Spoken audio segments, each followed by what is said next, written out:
ओम नमः शिवाय।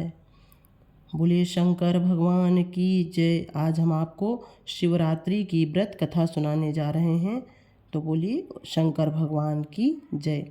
गुरु ब्रह्म नामक एक पापी निषाद नित्य वन में जाकर जीव हत्या तथा चोरी आदि दुष्कर्म करता था।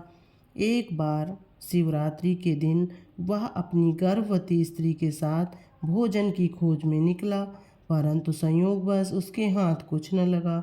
निराश होकर यह एक सरोवर के पास एक बेल के वृक्ष की आड़ में चुपकर इस आशा में बैठ गया कि जल पीने आए पशु को मारकर अपनी क्षुधा तृप्त करेगा। संयोगवश रात्रि के प्रथम प्रहर में एक मृगी जल पीने आई, तो भील ने अपने धनुष पर बाण चढ़ाया। उसके ऐसा करते ही उस बेल के वृक्ष से जो जल और बेलपत्र वहाँ वृक्ष के नीचे स्थित शिव जी के ज्योतिर्लिंग पर गिरे, तो उससे शिव जी का पूजन हो गया।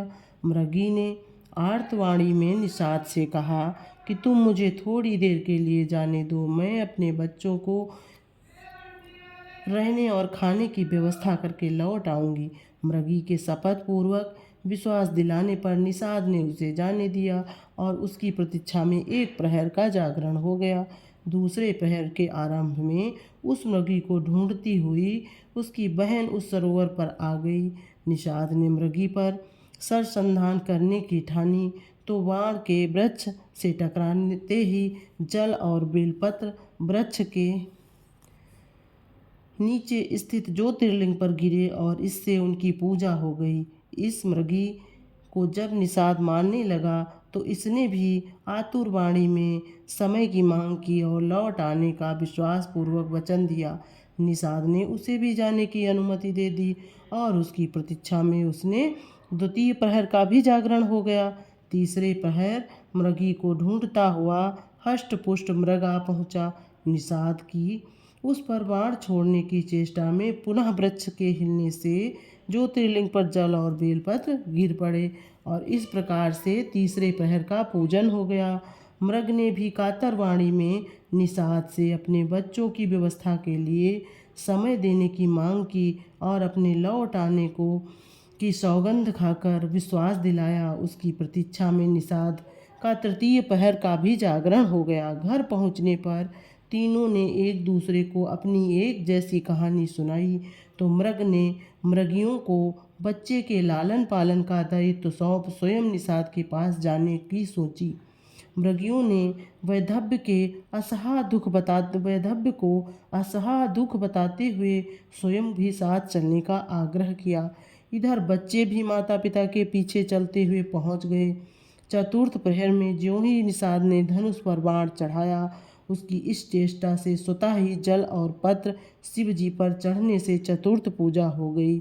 इससे निषाद का पाप भस्म हो गया और उसे ज्ञानोदय हुआ, जिससे के फलस्वरूप मृग मृगी की सत्यनिष्ठा, वचनबद्धता तथा परोपकार परायणता को देखकर उसने मृग मृगी को की प्रशंसा करते हुए उन्हें मुक्त कर दिया। निषाद के इस आचरण पर प्रसन्न होकर शिव जी प्रकट हो गए और उससे वर मांगने का अनुरोध करने लगे। उस निषाद ने शिव जी की स्तुति करते हुए लोक कल्याण के लिए उनसे वहाँ स्थिर रहने का वरदान मांगा, जिसे शिव जी ने तथास्तु कह दिया। तब से अवरोधांचल पर्वत पर शिव जी ब्राह्मेश्वर नाम से स्थित हुए। इस प्रकार शिवरात्रि को ज्ञान अज्ञान से किया गया जागरण और पूजन कर शिव जी का दर्शन किया। शिव जी के इन सभी दिव्य ज्योतिर्लिंगों के दर्शन जो करता है वह पापों से मुक्त होता है। बोलिए शंकर भगवान की जय, उमापति शंभुनाथ की जय। कहानी अच्छी लगे तो लाइक करें, सब्सक्राइब करें और फैमिली फ्रेंड्स के साथ शेयर करें। Thanks for watching.